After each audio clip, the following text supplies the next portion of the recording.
27절까지 봉독합니다. 명절에 예배하러 올라온 사람 중에 헬라인 몇이 있는데 그들이 갈릴리 베세다 사람 빌립에게 가서 청하여 이르되 선생이여 우리가 예수를 배우고자 하나이다 하니 빌립이 안드레에게 가서 말하고 안드레와 빌립이 예수께 가서 여쭈니 예수께서 대답하여 이르시되 인자가 영광을 얻을 때가 왔도다. 내가 진실로 진실로 너희에게 이르노니 한 알의 밀이 땅에 떨어져 죽지 아니하면 한 알 그대로 있고 죽으면 많은 열매를 맺느니라. 자기의 생명을 사랑하는 자는 잃어버릴 것이요 이 세상에서 자기의 생명을 미워하는 자는 영생하도록 보존하리라. 사람이 나를 섬기려면 나를 따르라.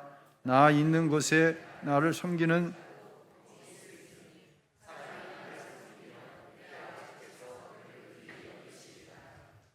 지금 내 마음이 괴로우니 무슨 말을 하리요. 아버지여 나를 구원하소. 이 때를 면하게 하여 주옵소서. 그러나 내가 이를 위하여 이 때에 왔나이다. 아멘. 할렐루야. 황인성 전사님께서 예배 전 찬양을 하는데 오늘 제가 설교할 내용과 똑같은 찬양을 준비해 주셨어요. 또 찬양대는 제가 이번 주 금요 심야 때 기도 찬양으로 송명희 시인의 나를 불러야 되겠다 그런데 그 찬양을 또 이렇게 해 주셨어요. 이게 뭔가 딱딱 맞아 떨어지는 것 같아가지고 너무 감사합니다. 여러분 이 예배 한 시간을 드리기 위해서 여러분이 얼마나 많은 수고로 준비하는가를 하나님이 아세요. 먼 곳에서 또 참 여러 가지 모든 삶의 상황들을 다 내려놓고 하나님 앞에 예배를 우선시한다고 하는 거 참으로 하나님을 기쁘시게 하시는 일인 줄로 믿으시기를 바랍니다.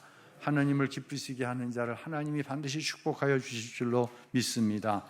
오늘 본문의 배경은 예수님께서 예루살렘 성에 입성을 하셨어요. 그러자 많은 사람이 호산나 찬송하리로다 예수님을 메시아로 맞아들였지요. 그런데 이들이 모르는 이들의 영이 살아나지 않았기 때문에 보지 못하는 비밀스러운 것이 있습니다. 오늘 설교의 제목이 누군가는 알고 누군가는 모르는 비밀이라고 제가 설교의 제목을 잡아봤습니다. 여러분을 축복하는 것은 여러분은 아는 자가 되시기를 주님의 이름으로 축원합니다. 이때 예수님께서 예루살렘에 입성하셨을 이때에 한 사건이 일어나는데 헬라인 몇 명이 빌립을 찾아왔어요. 빌립은 헬라식 이름이에요. 오늘 본문에 보니까 빌립은 베세다 출신의 사람인데 이름은 헬라식 이름이에요. 그러니까 하나님께서 요소요소에 준비된 사람을 두는 거죠.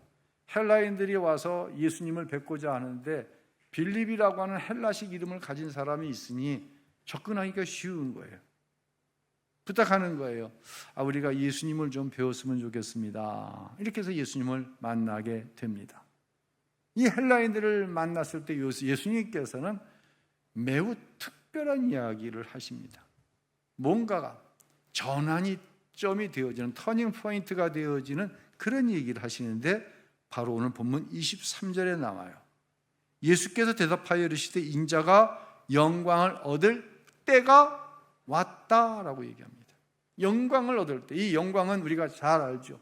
십자가에 인류의 죄를 대속하여 죽으실 그때, 그것이 예수님께는 영광이거든요. 사랑하는 성도 여러분, 세상 사람들의 영광은 자기의 이름을 내는 것이지만 우리의 영광은 다릅니다. 우리의 영광은 하나님의 이름이 나오는 것이죠. 나로 인해서 하나님이 높아지는 것이죠.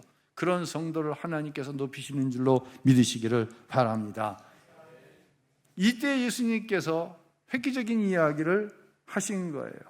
왜 그러셨냐? 이제 유대인들에게 3년여에 걸쳐 복음을 전하셨거든요. 많은 사람들이 예수를 그리스도로 영접했어요. 드디어 이방인인 헬라인이 예수님께 관심을 갖는 것이 아니라 예수님을 믿기 원하여 예수님을 찾아온 것이에요. 이제 복음이 예루살렘, 온 유다, 사마리아 땅 끝까지 이르는 출발점이 되어졌을 이때에 예수님께서 말씀하신 거예요. 내 때가 왔다. 그러면 구체적으로 예수님께서 이루실 일은 무엇입니까? 우리 24절과 25절 다시 한번 읽어볼까요? 내가 진실로 너희에게 이르노니 한 알의 밀알이 땅에 떨어져 죽지 아니하면 한 알 그대로 있고 죽으면 많은 열매를 맺느니라. 자기의 생명을 사랑하는 자는 잃어버릴 것이요 이 세상에서 자기의 생명을 미워하는 자는 영생하도록 보존하리라.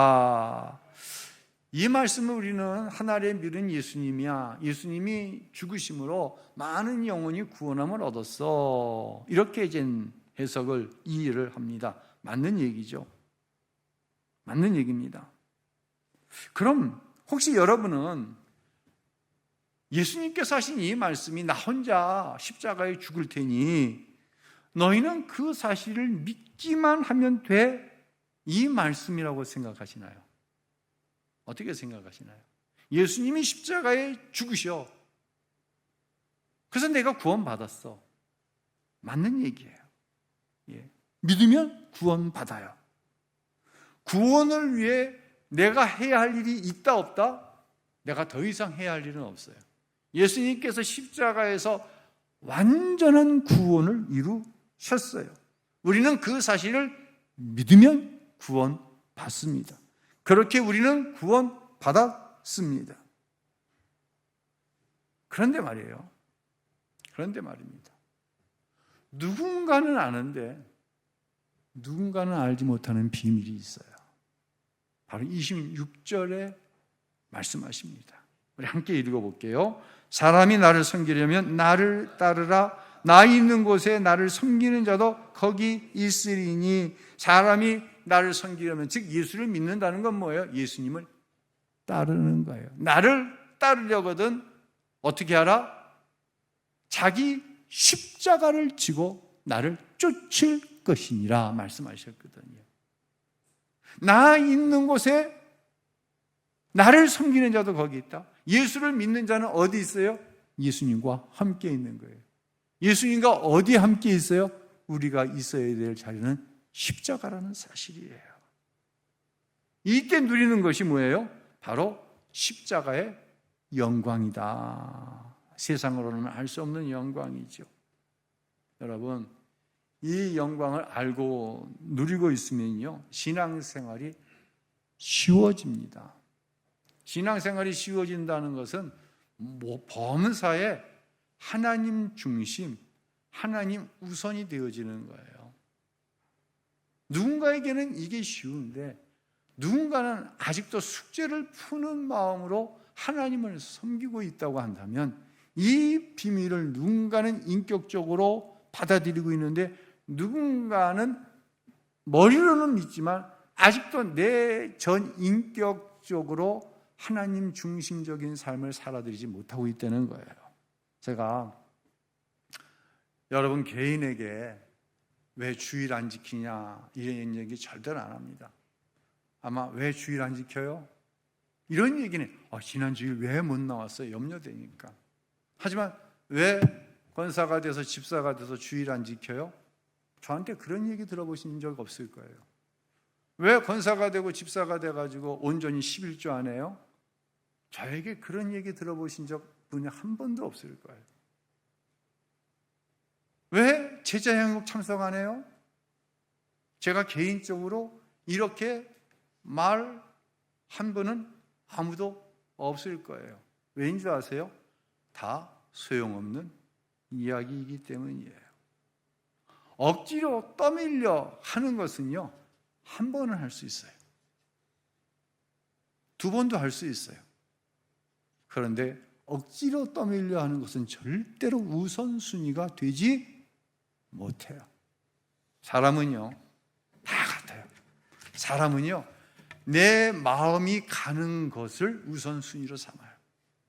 여러분이 하나님께 드리는 예배가 우선 마음에 있기 때문에 이 예배에 와 있는 거예요. 이 예배에 와 있는 거예요. 왜? 마음이 가 있으니까. 그런데 아직도 내 옛사람, 내 자아, 내 옛 성품, 내가 예전에 즐기던 것이 우선순위예요. 훨씬 재미있어요. 그럼 거기에 우선순위가 가는 거예요. 이건 어떻게 못해요? 이건 내가 어떻게 못해요? 이건 내 자신이. 왜? 그게 재밌는데.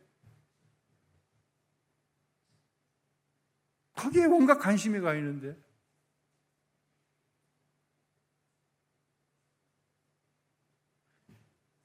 그래서 거듭난다는 표현을 쓰는 거예요. 예수를 믿음으로 거듭나야 되는 거예요. 그래서요, 설교자는요, 오직 하나님 말씀에 목숨을 걸어야 돼요.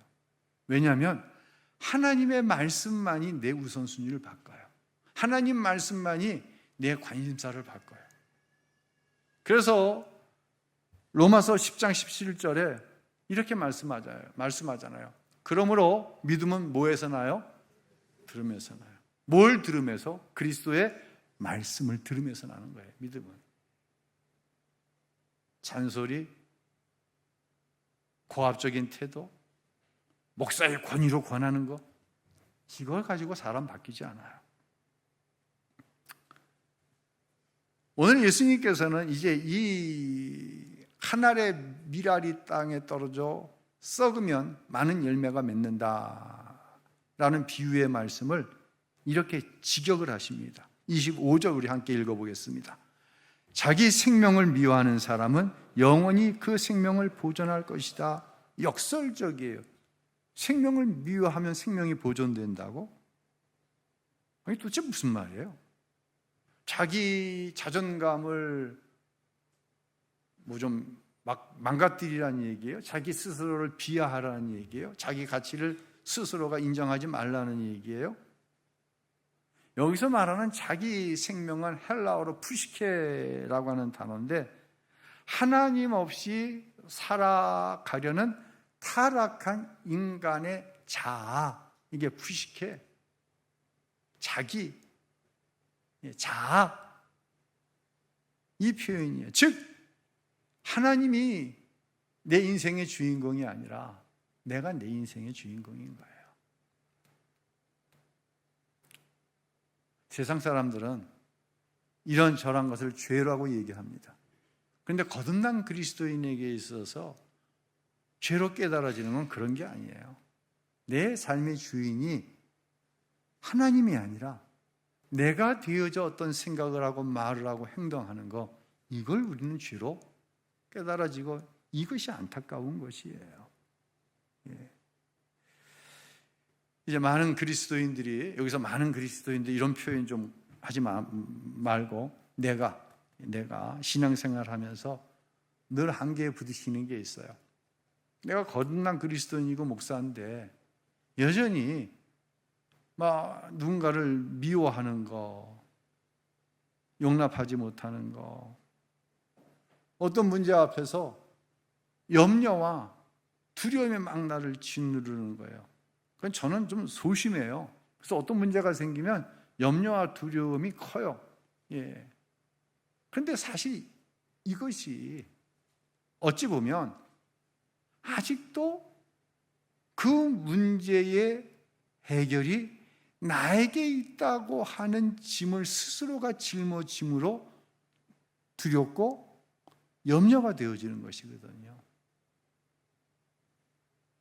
그런데 만약 정말로 내가 예수님께서 내 인생의 모든 짐을 이미 십자가에서 감당하셨다고 하는 분명한 믿음이 있으면 이 염려와 두려움은 잠시 있을 수 있지만 곧 누가 하시는 일을 보게 될까요? 하나님이 하시는 일을 보게 되는 줄로 믿습니다. 예. 이 밀알이 땅에 떨어졌어요. 그럼 일어나는 일이 뭘까요? 땅에 이제 묻히겠죠, 그 밀알이. 그럼 이어지는 게 뭐예요? 스스로 썩는 거예요. 근데 거기서 싹이 나고 줄기가 섰고 꽃이 피고 열매가 맺는데 30배, 60배, 100배, 1000배, 만배의 결실을 맺는다는 거예요. 그런데 이 밀알이 떨어져서 나는 안 죽을래, 나는 안 썩을래, 그러면 한 알 그대로일 수밖에 없다는 거예요. 여기에 굉장한 진리가 있는 거예요. 내가 죽어야 내 안에 거하시는 그리스도가 드러나는 거예요. 이것을 가리켜서 영생 얻는 삶이다라고 우리는 이해하고 있습니다. 바울 사도는 이 비밀에 대해서 우리가 잘 아는 갈라디아서 2장에서 이렇게 말씀을 합니다. 우리 한번 읽어볼까요? 내가 그리스도와 함께 십자가에 못 박혔느니. 자, 보세요. 그리스도가 십자가에 못 박혔어요? 아니면 나도 십자가에 못 박혔어요? 다시 말씀드릴게요. 내가 그리스도와 함께 십자가에 못 박혔나니. 예수님만 십자가에 못 박혀 죽으신 거예요? 나도 십자가에 못 박혀서 예수님과 함께 죽은 거예요? 함께 죽었다고 얘기하는 거예요. 그러니까 예수님의 십자가는 완벽해요. 우리가 할 일이 없어요. 그런데 내가 예수를 믿었다고 하는 것은 예수님만 십자가에 죽으신 게 아니라 나도 그 십자가에 죽었다는 거예요. 할렐루야. 그런즉 이제는 내가 사는 게 아니에요. 내 자아, 내 옛사람, 나 중심, 내가 주인이 되어 사는 게 아니에요. 오직 올리 내 안에 누가? 그리스도가 사시는 거예요. 할렐루야. 이게 영생 없는 삶이라는 거예요. 이게 누군가는 아는데 누군가는 모르는 비밀이에요. 여전히 예수님만 십자가에 죽으라고 그러고 예수님만 십자가에 맨날 죽으라고 그러고 나는 살아있는 거예요. 이게 나에게서 가장 어려운 부분이죠. 여러분, 내가 죽어야 예수가 삽니다. 내 주장이 죽고 내 자존감이 죽고 내 생각이 죽고 내 계획이 내 그 유창한 논리가 죽어야 예수님이 사시는 줄로 믿으시기를 바랍니다. 이게 바로 한 알의 밀알이 땅에 떨어져 죽어야 많은 열매를 맺는다고 하는 영적인 원리이죠. 내가 죽으면 내 인생 끝나는데, 아니 그 재미있는 거 다 죽여버리면 무슨 재미로 살아? 아직도 그런 생각을 가지고 있는 교인들이 있어요. 내가 그것까지 어떻게 죽여? 하나님 그건 좀 남겨놓을게요. 어때요? 그러니 참 재미있어요? 재미는 있죠. 근데 기억하세요. 인생은요 재미로 사는 거 아니에요. 세월이 지나가면 지나갈수록 깨달아지는 게 있어요. 인생은 재미로 사는 것 아니다. 인생은요 하나님의 은혜로 사는 거예요. 재미로 살던 인생이 하나님의 은혜를 경험하게 되잖아요. 이 재미가 아무것도 아닌 거예요. 억지로 버리는 게 아니에요. 억지로 십자가에 못 박히는 게 아니에요. 그런데 우리에게는, 저에게도 그런 게 남아있어요. 남아있어요. 그래서 불평과 원망은 하나님에 대한, 너에 대한 불평과 원망이 아니라 나 자신에 대한 불평과 나 자신에 대한 원망이 있는 거예요. 이것까지 죽이면 더 재미있을 텐데, 내 인생이. 이것까지 십자가에 못 박으면 더 하나님께서 내 안에서 이루시는 일들을 볼 텐데. 사랑하는 성도 여러분, 이것이 우리의 갈망이 되어야 돼요. 그래서 예수님께서 이런 말씀을 25절에 하십니다. 우리 25절 다 같이 한번 읽어보겠습니다. 그 다음 거 자막 띄워주세요. 읽습니다. 자기 생명을 사랑하는 사람은 잃을 것이요 자기 생명을 미워하는 사람은 영원히 그 생명을 보존할 것이다. 이게 그 얘기예요. 자기 생명, 자기 재미, 자기가 이전에 즐기던 거, 이거 여전히 사랑해서 이게 우선순위가 되는 사람은 잃어버려요. 하나님이 주시는 재미를 잃어버려요. 하나님이 주시는 영원한 생명 경험하지 못해요. 근데 그걸 미워해요. 그게 불만이야. 왜 나는 아직도 그걸 십자가에 못 박지? 왜 그것을 포기하지 못하지? 이게 불만이야. 내 원함은 하나님 이걸 이루어 주세요가 아니라 하나님 그것까지 십자가에 못 박히게 해주세요. 이게 기도의 제목이 되어지는 거예요. 이 신앙의 신비와 비밀을 알 수 있어야 돼요. 어느 집사님, 남자 집사님이 직장에서는 아주 리더십을 발휘하고 굉장한 열정을 가지고 일을 해요. 그런데 집에 와서도 이 열정과 리더십이 그대로 발휘가 되는 거예요. 자기 부인이 자기 말을 좀 거슬리면 여자가 돼가지고 남편의 권위에 도전한다고. 아이들한테도 이제 그런 식인 거예요. 가족들을 자꾸만 통제하려고 들어요. 그러다 보니까 부인과의, 아이들과의 갈등이 끊이지가 않는 거예요. 이제 사소한 말다툼이 시작되면 끝까지 자기가 논리가 맞다고 그걸 끝까지 관철해내야 그 다툼이 끝나는 거예요. 그러던 어느 날 교회 갔는데 목사님께서 설교하시는 설교의 제목이 예수와 함께 죽는 십자가의 복음, 이 설교를 하시는데 큰 충격을 받았어요. 그동안 나는 예수 믿는다고 하는데 내가 믿는 예수는 나를 위해 내 죄를 대속하신, 그래서 십자가에 죽으신 그 예수님만 믿은 거지, 자기 자신도 예수님과 함께 십자가에 못 박혔다는 사실을 한 번도 인정해 본 적이 없는 거예요. 그것을 심각하게 생각해 본 적도 없는 거예요. 내가 남편의 권위, 내 자아, 자존심, 이 껍질을 그대로 둘러싸고 있었어. 그러니 성경대로 이야기하면 나는 열매를 맺어, 못 맺어요? 못 맺는 거죠. 미랄이 땅에 떨어져 안 썩는 거야, 안 죽는 거예요. 그럼 나는 지금까지 뭐하고 산 거야? 내가 예수 믿는 건 뭐야? 그런 많은 이제 갈등을, 고민을 말씀을 통해서 하다가 어느 날 집안에서 이제 부인과 다툼이 벌어졌어요. 갈등이 일어났어요. 평소 같았으면 목소리부터 높이고 부인의 잘못을 조목조목 지적해서 결국은 이겼을 거예요. 순간적으로 분노가 쑥 치솟아 올라오는 게 느껴지는 거예요. 그 순간 집사님이 자기 의지를 가지고 스톱! 한 거예요. 그리고 내 안에 성령님이 내주하고 계시다는 사실을 의지적으로 인정을 한 거예요. 그래, 내가 이렇게 말하는 이유가 있어. 그런데 분노는 아니잖아. 이 일이 분노를 일으킬 만한 일은 아니잖아.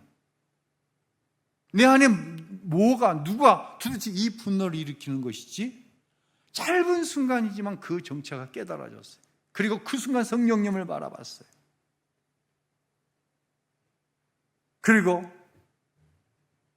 기도했어요. 순간적으로. 성령님, 지금 또 내 자아가 일어나고 있습니다. 내 자아가 나의 주인 노릇을 하려고 듭니다.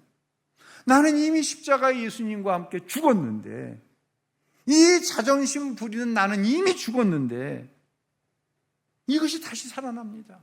다시 내 주인 노릇을 하려고 합니다. 성령님, 내 입술과 내 마음을 다스려 주세요 라고 기도했어요. 단단한 껍데기에 쌓여있는 미랄을 깨뜨리는 순간이었습니다. 그렇게 선포를 하고 났는데 신비한 일이 일어났습니다. 속에서 끓어오르던 분노가 멈춰버린 거예요. 흔적을 찾아볼 수 없는 거예요. 그리고 아내의 얼굴을 바라보는데 아내가 불쌍하게 생각이 되는 거예요. 원래 저렇게 생기지 않았었는데, 원래 저렇게 말이 투박하지 않았었는데 나하고 살면서 저렇게 됐네. 그리고 미안한 마음이 들어서 아내에게 생전 처음 여보 미안해 라고 말을 했어요. 여보 미안해. 그 순간 가정 안에 어떤 일이 일어났을까요? 그런 거예요. 잠깐 평안한 것 같은데 팽팽하게 이게 실이 당겨져 있어요. 그래서 뭔 사건이 톡 하기만 해도 실이 끊어질 것 같은 상태. 이런 분위기였어, 가정이 늘. 여러분 그 분위기 알죠? 그런데 그 분위기가 눈 녹듯 사라져 버렸어요. 부인은 남편의 사과와 눈물에 당황을 했어요. 평상시 같으면 그 주제가 나오면 서로 피하는 거야. 왜? 그 주제는 항상 갈등을 일으켰거든. 그래서 묻어뒀어. 그랬던 이야기를 끄집어내놓고 이야기를 하는데 부드러운 거야. 대화가 되는 거야. 어디에 해결점이 있는가가 서로 다른 각도에서 보니까 일치하는 점이 없었는데 이게 대화가 일치점이 생기는 거예요. 집사님이 깨달았어요. 이게 성령을 하나 되게 하시는 영이라고 하는데 이것이 바로 내 안에 있는 성령, 내 안에 있는 성령은 같은 성령님이시니까 그 성령님께서 아내의 마음과 내 마음을 합해 주시는 거구나 라고 하는 것. 교리적으로는 알았는데 실생활에 있어서 이것이 이루어지는 것을 경험하게 되었다는 거예요. 여러분, 우리가 여기서 한 가지 정리를 좀 하고 넘어가야 돼요. 자, 무슨 정리냐면 목사님 설교 가운데 오늘 나는 이미 십자가에 죽었습니다. 내 자아는 이미 십자가에 죽었다고 그러는데 목사님 계속해서 자아를 십자가에 죽이라고 말씀하시잖아요. 이미 죽었는데 또 죽여요? 이것은요, 마치 동전의 양면과 같은 거예요. 똑같이 500원짜리인데 이면을 보면 이렇고 저면을 보면 다른 모습이 나와 있는 거예요. 우리는요, 내 자아는요, 내 옛사람은요, 십자가에 이미 죽은 거 맞아요. 로마서 6장 6절에 이렇게 말씀합니다. 함께 읽겠습니다. 우리가 알거니와 우리의 옛사람이 예수와 함께 십자가에 못 박힌 것은이에요. 못 박힐 것이 아니에요. 이미 못 박혔어요. 내 옛사람, 내 자아, 나 중심적으로 생각하고 말하고 이건 죽었어요, 이미. 자, 계속 읽을게요. 죄의 몸이 죽어서 다시는 우리가 죄에게 종로로 타지 아니하려 함이니. 우리의 자아는 이미 2000년 전에 예수님께서 십자가에 죽으신 그 십자가에 죽었어요. 이건 법적으로 사형 선고가 내려진 거야. 사망 선고가 내려진 거야. 아무개 네 옛사람은 죽었어. 사망 선고가 내려진 거예요. 그런데 여전히 내 안에는 옛사람이 있어요, 없어요? 이전에 즐기던 거, 그 지긋지긋한 옛 성품, 그게 순간순간 튀어나와요, 안 튀어나와요? 아니, 죽었는데 왜 튀어나와? 사형 선고는 내려졌는데 아직 사형이 집행되지 않은 거예요. 나는 하나님의 자녀예요. 달라요. 옛날엔 죄의 종이었는데 난 하나님의 자녀가 되었어요. 마치 이런 거예요. 내 넓은 땅이 있어요. 근데 원하지 않게 그 땅에 잡초가 자라는 거예요. 그 땅에 사람들이 지나다니면서 쓰레기를 버리는 거예요. 내 주인은 분명히 하나님이신데, 내 신부는 분명히 하나님의 자녀인데, 가라지와 같은 옛 성품이, 가라지와 같은 옛 자아를 마귀라고 하는 놈이 계속해서 뿌려놓는 거예요. 이게 자라가지고 생명력이 있어서 오히려 성령께서 드러나기 원하시는데 이 가라지들이 드러나는 거, 이것이 내 자아, 옛 성품, 옛 사람이 드러나는 나를 바라보는 거예요. 그래서 바울 사도는 날마다 나는 죽는다고 얘기하는 거예요. 예전에 죽었던 게 또 죽는 게 아니라 십자가는 완전히 내 자아의 죽음을, 옛 사람의 죽음을 이미 선포하지만 여전히 내 안에는 그와 같은 것들이 남아있는 것이 아니라 그와 같은 가라지들을 계속해서 마귀가 뿌려놓음으로 인해서 지가 주인인 줄 알고 지가 주인 노릇하려고 하는 그런 모습이 내 안에 있다고 하는 것이에요. 그래서 그 집사님이 하신 이 기도, 성령님, 지금 또 내 자아가 살아나려고 합니다. 나는 이미 십자가에서 예수님과 함께 죽었습니다. 이 자존심 부리는 나는 이미 죽었습니다. 내 안에 계신 성령님, 내 마음을 다스려 주옵소서. 이 선포가 이루어져야 된다는 얘기예요. 꼭 이 선포가 한 주간의 삶을 통하여 여러분 가운데 있게 되시길 주님의 이름으로 축원합니다. 한 청년이 그냥 재미로 교회를 다니다가 어느 날 예수님을 영접하고 거듭나는 은혜를 받았어요. 그래서 예전 같으면 그런 행사 절대로 참석 안 하는데 남아프리카 공화국으로 청년회에서 단기 선교를 떠나게 됐어요. 그런데 막 거기 가고 싶은 마음이 일어나는 거예요. 여동생이 하나 있는데 참 신앙이 좋아. 오빠가 단기 선교를 간다 그러니까 너무 기쁘고 감사한 거야. 그래서 이 감사한 표현을 좀 하고 싶어서 아주 이 크림 얼굴에 바르는 로션 가운데 최고로 비싼 로션을 오빠에게 주면서 오빠 거기는 태양도 뜨겁고 건조하니까 꼭 저녁 때 세안을 하고는 얼굴에 꼭 발라. 오빠 발라. 이렇게 비싼 걸. 그러고 이제 선교를 떠났어요.